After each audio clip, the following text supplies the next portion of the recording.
Vinny Caravella. Alex, what is up? We are going to space again, I'm always ready. but this time we're going to the space ocean. We're not just going to go to space planet, we're going to space water. Okay. What is that? Is that like Europa? I mean, it's not Universalis? not expressly Europa, and definitely not Europa Universalis. This is Sid Meier's Civilization Beyond Earth, Rising Tide. Okay, so there was Sid Meier's Civilization. Yes. Fast forward decades, there was Sid Meier's Civilization Beyond Earth. Right. That was last year, in fact. And then now this is an expansion for that, Rising Tide. And what I'm gathering Yes. is that there's a tide. There And is. the tide might be water, but it also might be dogs. Okay, or humanity. Yeah. I mean, there could be dogs there. I don't know, but like generally, you're focusing on the humans. Like a rising tide of puppies sounds adorable. I mean, it does, but unfortunately, this game does not have that. Okay. It has maybe rising tides of weird bug aliens. That's kind of it. That doesn't sound nearly No, it's not nearly charming. as pleasant. No. So this is a $30 expansion. Just came out last week for this game. It adds a bunch of new things, including some new factions, which we have listed here. Alphala is sort of based on. It's sort of giving you more, like it's obviously you get more from developing your cities with this one. That's what it says. North Sea Alliance, aquatic cities. This is one of the new main things here is that you have cities that can now be built on the ocean. On the ocean, not On under the ocean. the ocean. No, on the ocean. Not under the sea. Them and the Chungsu faction are the two that allow you to create cities right off the bat on the water. And without researching? like the rest of them have to start on land, but they can build water cities over time Okay. with technology. And Integer is another new one. There's all about diplomatic capital, which is one of the other new features in this expansion. But we're going to start with by building a new one. Okay. And then I'm going to load up a save later, kind of show you some of the other later game stuff. Sure. The rest of the ones on here, they've been around? The rest of these have been since the game launched last Okay. year. Yeah. All right. All right. So we're going to go with the North Sea Alliance, who are sort of like a Northern Europe, UK kind of mixture of folk. Sure. Yeah. The EU? Yeah. Well, there's a bunch of different factions. They're all made up of like conglomerates of countries and cultures from sort of specific regions. Like there's one that's just like Southeast Asia and Australia. There's Okay. one that's just America, the Americas, which is run by a corporate CEO, because of course it is. Of course it is. That kind of thing. I like this little test chamber here. Yep. So this is all pretty much the same as it was in the last game. This is how you just kind of pick your perks to start. Most of which, and none of these have really changed since the launch game. Pick your guns. But this has the kinds of worlds that you can choose to found are a little bit different this time around. You might notice this little green text here. Fungal Terran world. Don't Frigid go there. Protean world, That sounds lush alright. Atlantean. So Yeah. the structures here of like little islands or one big landmass or whatever, that's not new. But the types of land masses that you encounter are new. All right, what are you going to go to, an Atlantean world? I was thinking maybe I was going to go fungal Terran. Okay. Because, why not? That sounds, bring some tough acting to acting. Yes. On your Boom! trip. Wow, Landfall. whoa, that doesn't look good. Yeah. Wait, can you choose to be those guys? No, you can't. Okay, you can only choose to be the little things that are getting eaten, which look like humans. So there's some new alien types to deal with. There are some new colossal aliens. Don't go to this world. That's the bad world. It's Nobody too wants late. to live here. We're already going here. There's no getting around it. Well, it's funny. We talked to PR, and they did say lush fungal Terran world wasn't a great name, but also giant death monster wasn't going to play either. So. All right, so we're gonna land in the ocean because that's what we're set up here to do. Oh, so you wait. Where's the ocean? Right here. This is the water around That's here. water? So these are the land masses. I totally had that reversed. Yeah. Okay, so you're right next to land. You almost hit the land. I know, but I wanted to create a water city. Okay. So the key difference with a water city Yes. is that the way you claim territory. Okay. In past Civilization games, you would just plant your city down, and over time it would kind of grow with your population and the culture and all that stuff. Yeah, the boundaries would kind of Yes. expand out. So And that was the same in Beyond Earth, right? I didn't play much Beyond Earth. yeah, it was the same basic idea in Beyond Earth, but here you will have to move your cities manually. To expand them? Yes, to expand them. So every time you move your city one tile over, it then claims, like, say, these territories right around here. And you keep the territories you had claimed? Yes, those don't go away. You just you add more tiles to your culture. So there's no concept here really of international waters. No. They're out to claim. And that's the thing, is that what they've done is they've sort of rebuilt the ocean tiles to have more or less the same number of resources as the land ones. Okay. So you'll see, like, these are strategic resources here that normally you would only find on the land in the main game. But here now there's underwater versions that you can use a worker to convert. Yeah. So we're beyond the pockets of fish or whatever one would go. And there are a number of new ocean-based units. This is sort of like these patrol boats are new. They have a great deal of distance they can cover at once. But they're not super strong. Uh-oh! And then we have some new water aliens here. This is a Ripper, which is actually not nearly as intense as it sounds. It's kind of the weakest of the water units. Ripper! And these are... These hydrocoral, basically they're just like barriers. They don't attack you, but you have to fight them to get rid of them, and they sort of tend to sort of connect and sort of take over areas of territory. They're like a kudzu. They're like an infection. Like an invasive species here, but probably native. But native, but invasive to us. Okay. So the point. I feel like that should be on the flag for America. Yeah, it's this was here originally, but it's kind of bothering us, so we're just gonna deal with it any way we can see fit. So in Beyond Earth, there was a faction or an alignment you could do that would be a synergy with the planet. Yes, by the harmony. Can you still do that and your space kudzu isn't a problem? So I mean, yes, and in fact you can actually use I believe that's. I'm not sure if there's a unit you can build. I think there's a unit you can build that is more or less this. Once you've gotten harmony up to a certain degree. What are those called? They're like alignments or something. Yes, they're essentially your. They're your decided victory goal. Like which direction are you going? There are a couple of other victory goals that have nothing to do with these levels, but. This is kind of the way you focus your civilization. Yeah, because some of the upgrades will be like you need 6 harmony points, or you need like tech romancer or whatever. Yes. I'm not going to get into unnecessary fights here. Oh look, What's that? It's a resource pod. That gives you a little boosts of stuff. Hey. So these are new. They've added some art to some of the very bland menus in the original game. I mean, it's nothing like super overwhelming, but it's a little more personality than was there before, so it is kind of appreciated. I mean, you played a decent amount of Beyond Earth. Yeah, I mean, I played I'd say over time, I've probably played about 60 or 70 hours of this game, including this expansion. Does this feel very different to you? Yes and no. Hey, just like that. The way I would describe this expansion is that it definitely adds some things that add some more strategy and some depth to the experience. But they really haven't overhauled the way the game progresses to any meaningful degree. It's still the same basic victory conditions as before. You're still going for these things, and the other additional victory conditions, there's no new ones. It's all the same ones. Sure. You can just interact with different things now. You can interact with different things, and they've added some. I'm gonna really try and kill these things because they're just floating around. They're bothering me. Sure. Combat, that's always fun. Uh-oh, wait. One went down already? One went down. Yeah, they're not very strong. But they will defend themselves. Yes. Okay. All right, so I got a new satellite. Yay.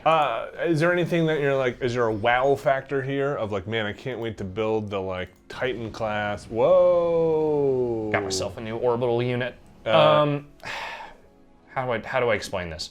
There are new things in here that I think are cool, but I still have the same basic problem with this expansion that I had with the main game, which is that once you've played through it a few times, it doesn't have that same level of replayability that regular Civ has always had for me. Okay, it doesn't have that lasting appeal. It just doesn't have enough personality, I feel like. It's hard for me to really get engaged with the game beyond a certain kind of basic level. Yeah, I can figure out how to win it, but I'm not necessarily having a ton of fun doing so. I don't know, it's hard to explain. I think I kind of get you. Maybe a little more spreadsheet than other games have been. Yeah. Okay, so we got this giant fungus here. Yeah. So each of those different world types now come with their own sort of I remember in the main game there's that quest system Yes, I do, yes. And a lot of those are pretty basic things, just tied to like kinds of buildings you create and whatever. Yeah, they were like, hey, do this. Your advisors would be like, do this, do this. Yep. Point you in the right direction. So hopefully. they've created these things depending on the world type. Like in the frigid one, you find this giant superstructure and these little like drill machines, like ancient alien drill machines around. On the arid one, you find these asteroid craters that you go and investigate. That's all part of like a larger quest around sort of like the type of planet that you have inhabited. Yeah. And this is a fungus? This is the fungus, because we're on a fungal world, so we're dealing with the fungus. Does a narrative play out?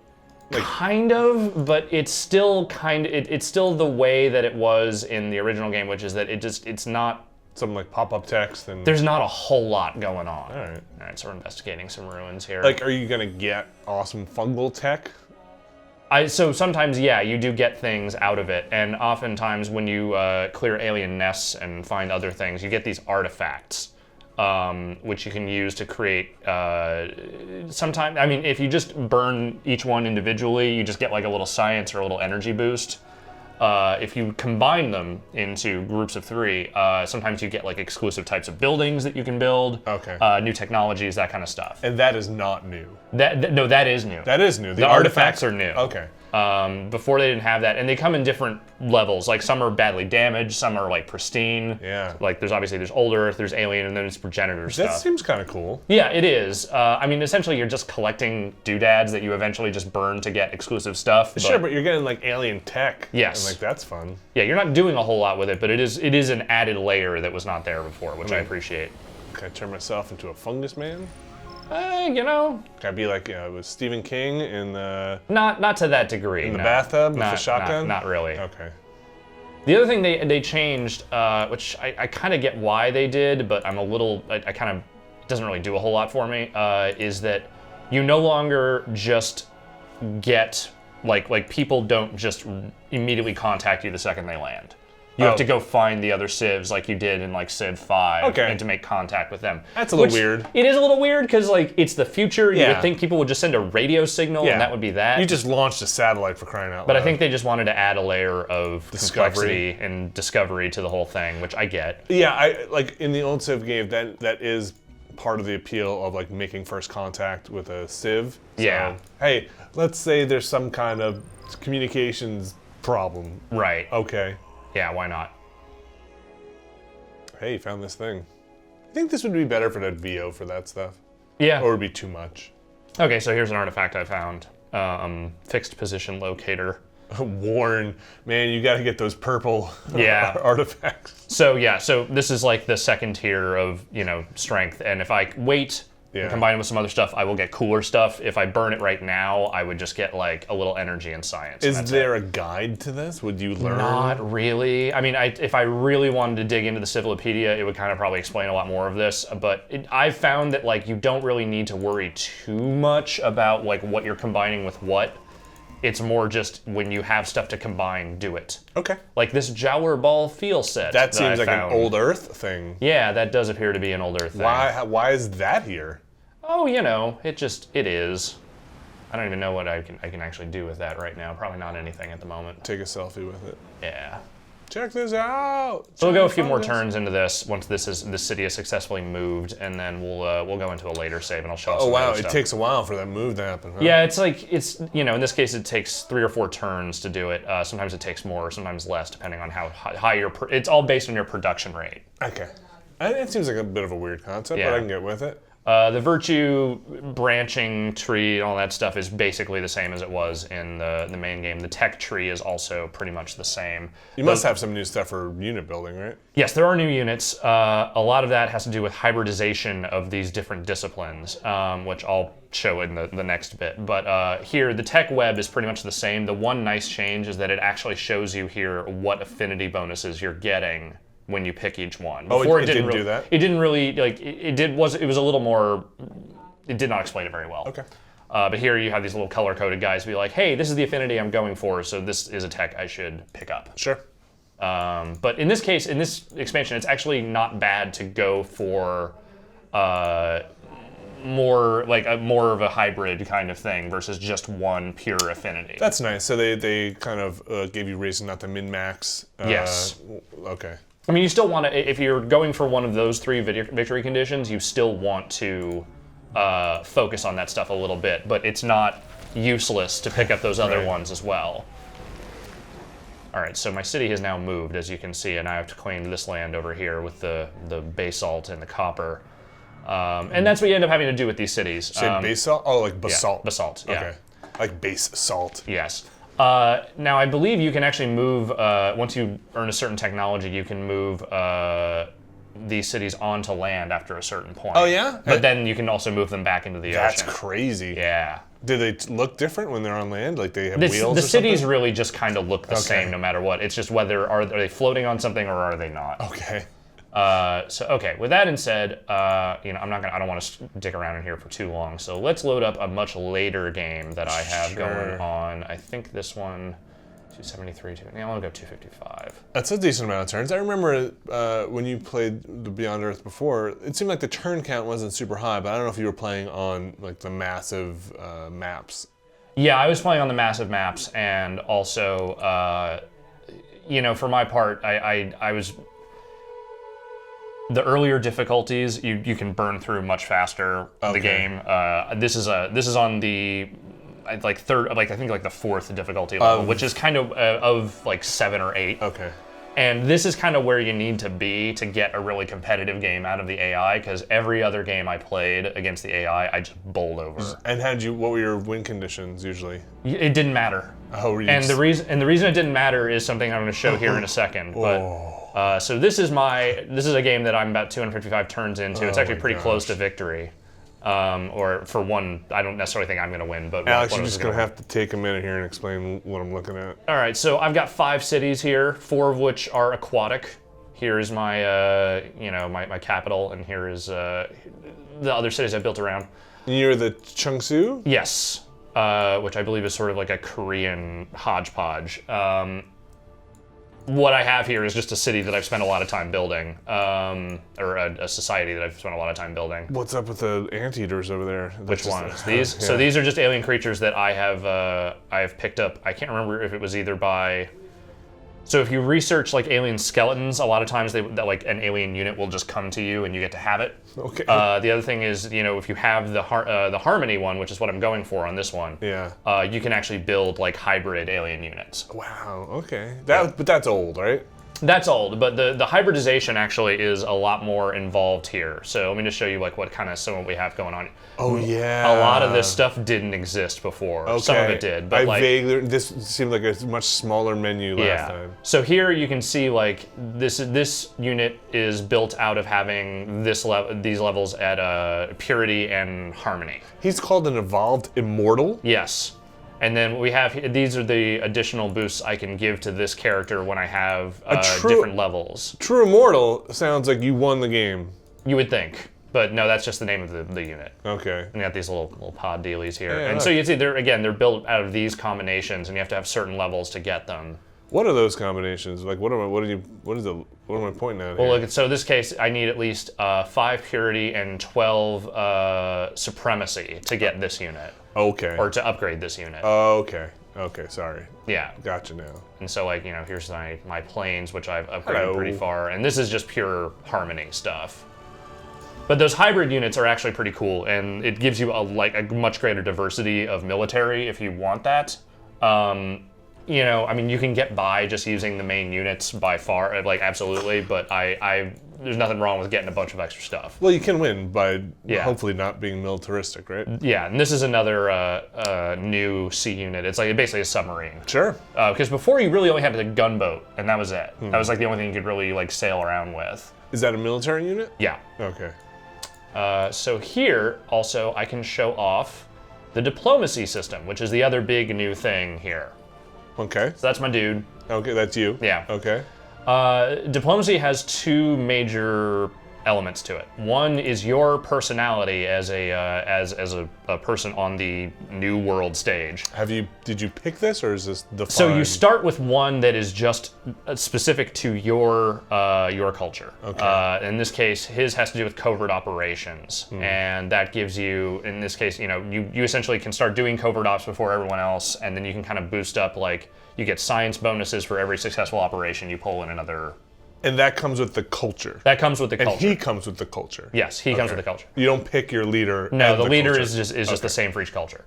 These other ones, there's the three categories: political, military, and domestic. And each one has a whole bunch of different ways you can go with it, different types of bonuses you can get out of that. Okay, and now you've picked these. These are the ones I've picked. Okay. In this case, I get culture when I kill a unit in combat. For domestic, I have overall 8th global health, which I actually don't really need anymore because I'm super healthy. And cost to purchase units and buildings is reduced on the political side. And you can switch these if you spend some space bucks. So if I spend some of my, which I'll explain how you get this diplomatic capital in a second, I can change this to one that is more benefiting like what I want to do here. Okay. So humanitarian, food yield, city production is increased here. Strength and range strength for units fighting inside friendly territory. So there's a whole range of different things I can go with. I'm actually going to go with production because I need to build some stuff. Okay.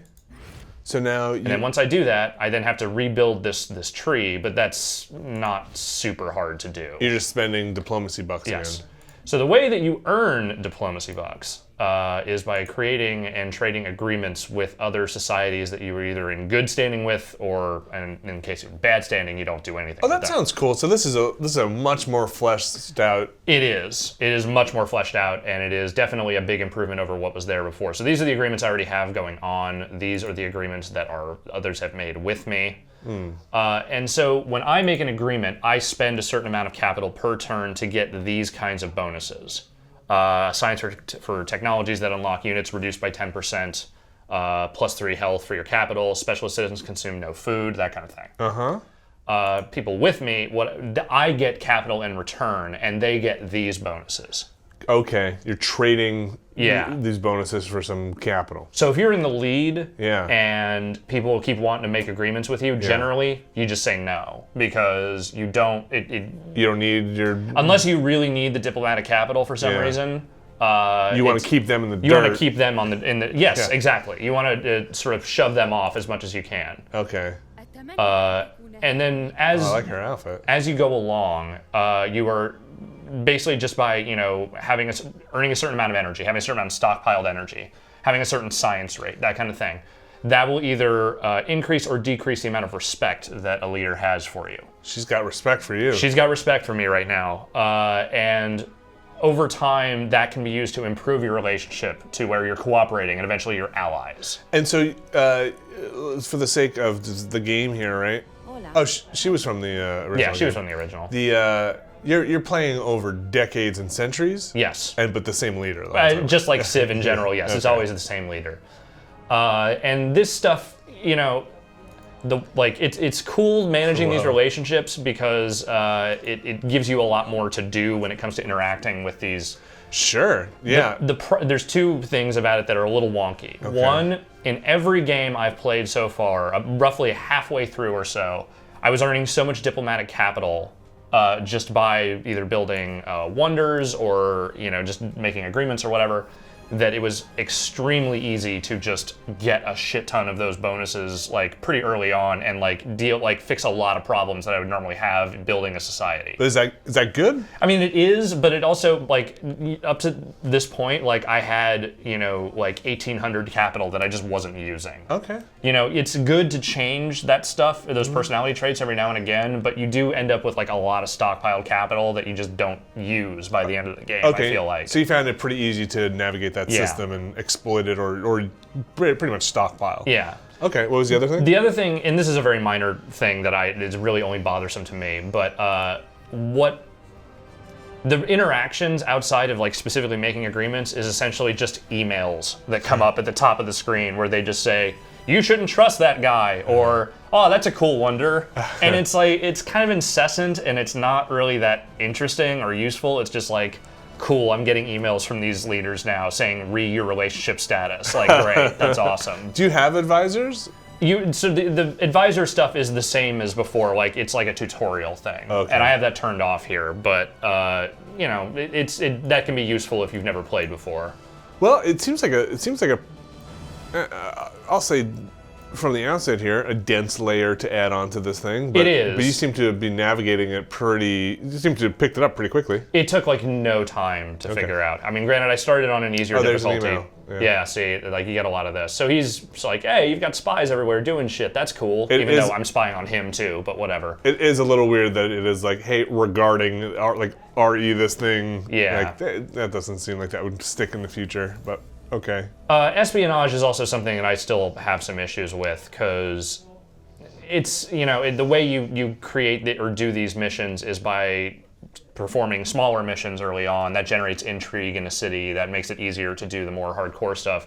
But it still kind of tops out midway up the tier. Like doing the really hard espionage missions almost seems to like never happen. Like you never get an opportunity to do like, say, you know, let's just abort this one for the sake of what we're doing here. Like I'm still stuck only being able to do these missions in this city. How would you get that stuff? Just by running these missions and successfully doing them without being detected. Okay. The odds of that happening are not great. Okay. And you know, the furthest I've gotten in any game I've played of this expansion is up to these level 3 ones. I've never gotten to do any of these other high ones because I just never get the intrigue or the agent up to that point. Do you know if there are boosts that maybe don't align with the paths you've taken? Like I haven't found them. I'm not saying they don't exist, but I have not found any that really do much to aid that. your nation is kind of an espionage. I saw the perk in your leader. It is, It's yeah, like and it does let you do more. Like I have more agents than other people do, but it just hasn't resulted in me being able to do any of these higher tier missions at all. interesting. Maybe somebody in the comments knows what's Yeah. up with that aspect. Anything else new that you've noticed? That's kind of the bulk of it. I mean, not to say that's not. Yeah, a decent amount. it's a decent amount of stuff, and I think that they're smart changes. You know, my main issue with this expansion is that it has kind of the same problem of the main game, which is that there's tons to do, like to build, like there's tons to expand, tons to work with, but so little of it really feels like it majorly ties into what you're doing, like to win.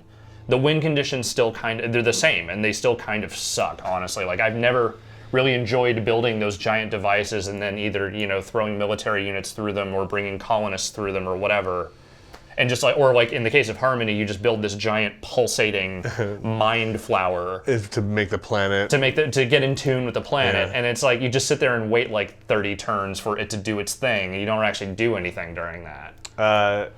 Well, so this is $30 on its own. You It do is. need the base game, right? You do need the base game. It's $60 if you haven't bought the original game. You can get that and the expansion now. Yeah, saw in that one on package. Steam at least. And there was something else. There was some other expansion like exoplanets or something. Which I think is just a different number of planet Maps or types, something. maps, yeah, that kind of thing. Right, so it's $60 on Steam, but if you have Beyond Earth already, this is $30 on its face. Yeah, totally. On my face. Yeah, okay, sure. So there's cool stuff in here, and I think if you liked Beyond Earth, like there's definitely merit in what this expansion is doing. I would just say that, like, for my part, you know, the problems I had with the original game are not necessarily fixed by virtue of what this game does. This seems like a good old, you mentioned this earlier and I agree, this seems like a good old-fashioned PC expansion. Yes, it totally Like, is. this would be in a box on a shelf, you know, in a PC section of your gaming store. We'd be getting Jason Ocampo to review it, that kind of thing. Yeah. No, and that's, you know, Civ has always improved itself with expansions. You know, 5 especially, the 2 expansions they put out for that were like absolutely vital upgrades for that This game. isn't a skin. This isn't like a couple more leaders. This isn't like. I mean, it is a couple more leaders, but it's other stuff. It's not DLC. Yeah. It's like an expansion. Yeah, and I think like I said, there's value in it. I just, you know, I had my problems with Beyond Earth, and they haven't dissipated necessarily. Cool. So you can get this expansion downloadable content.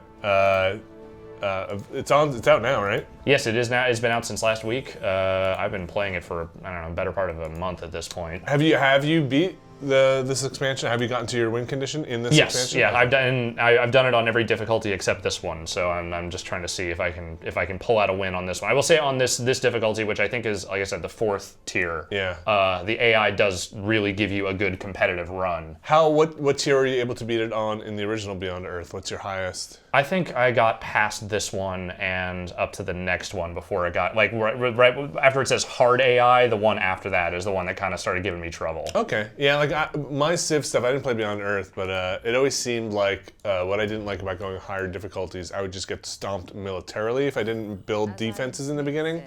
Trade is the lifeblood of nations. You always never said that. Mm-hmm. All right. Well, thanks, Alex. Thank you, Vinny.